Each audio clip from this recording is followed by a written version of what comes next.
Senator Faulkner.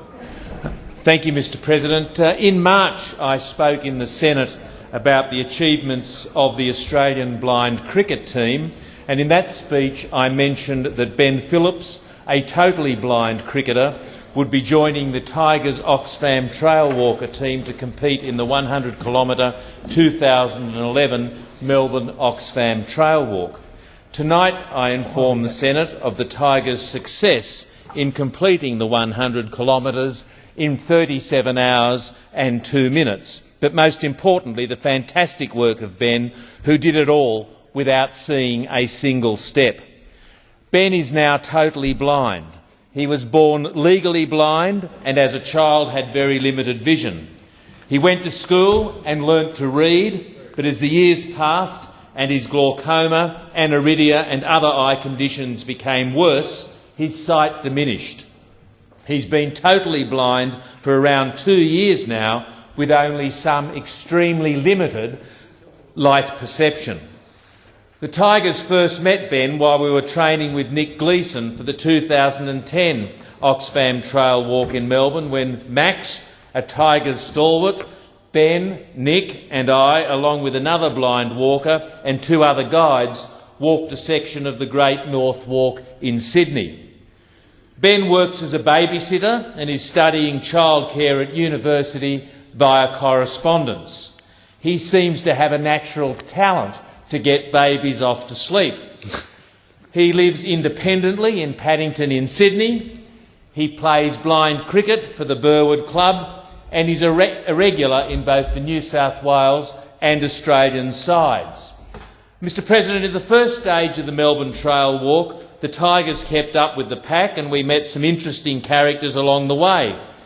Ben's bright orange vest with the silver text on the back, "I'm Ben, I'm blind," made this congested section much easier to manage, as groups overtaking the Tigers would see Ben's vest, say good day to Ben and wish us well for the 90-plus kilometres to come.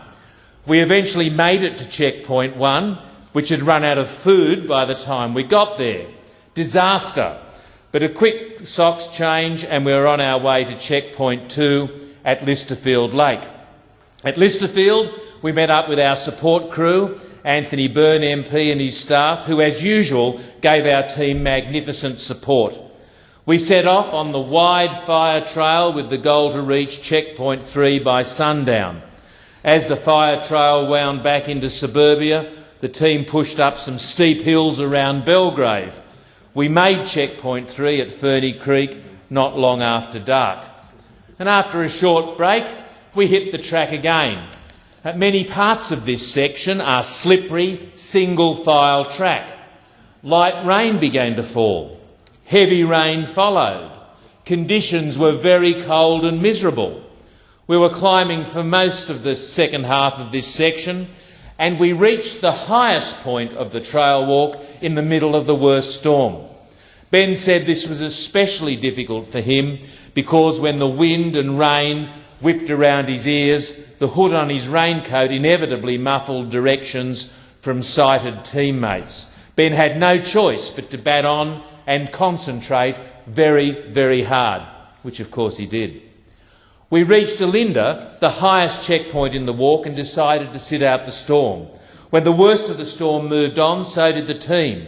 It was cold and the wet track was difficult, but at least the wind and rain had eased. The Tigers team reached checkpoint 5 at Mount Evelyn around 5 a.m. After Mount Evelyn, the event then follows the Warburton Trail, where Ben just put his foot down. He raced along the Warburton Trail, which is built on an old railway line. It's wide, flat and consistent underfoot. Checkpoint 6 at Wurriyallock was a quick turnaround. Although blisters were becoming an issue, the Tigers were determined to push on quickly. The penultimate stage includes a climb up to and a walk along a disused aqueduct. It was quite odd that the first street sign that we stumbled upon was a huge sign pointing the way to Sussex Street, proving what I've always thought, they've got their tentacles everywhere. We reached the final checkpoint and some serious repair work was required on blisters. Ben sought assistance from the professionals. He had many blisters, including a whopper on his heel, making even putting his shoes on a difficult task. The physios and podiatrists had shut up shop.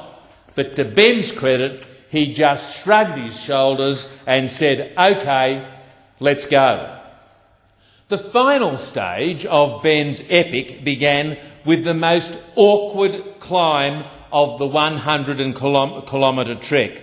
This steep, narrow section of the track is very slippery and has steep drop-offs on both the left and right-hand side of the tracks. Ben needed to concentrate hard and switch his focus and line as the track poses dangers on both sides. The team handled this stage with military precision.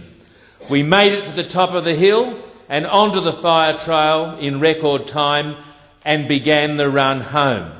The last couple of hills, where the track is covered in scree, meant every step felt like a dagger through the soles of your shoes. But we made it to the top of the last hill, which you'll be pleased to hear, and began the final precarious descent. Part grass, part loose rubble, but all treacherous, the surface is as unpredictable as a Benji Marshall show and go. And I've got to say, I've gone base over apex on that hill every year we've participated. But anyway, in a final sprint to the finish line, Ben proudly waved his Balmain Tigers flag. He'd done it. He finished the 100 kilometres in 37 hours and 2 minutes. And that's a great achievement.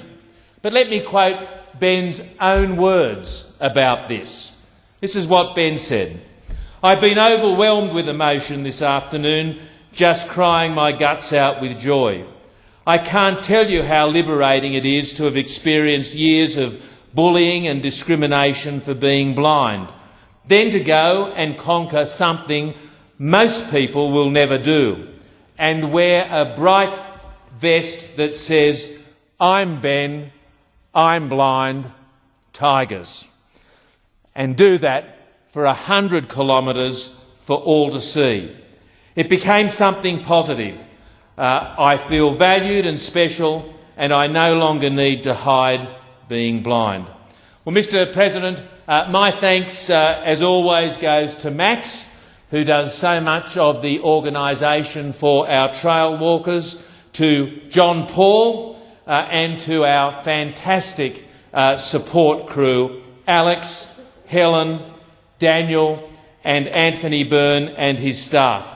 And as always, I pay special tribute to the Balmain Rugby League Football Club, who have been so generous in their support for this worthy cause, as have all our other supporters and donors, and so many of them have done so now, Mr President, for a very long period of time.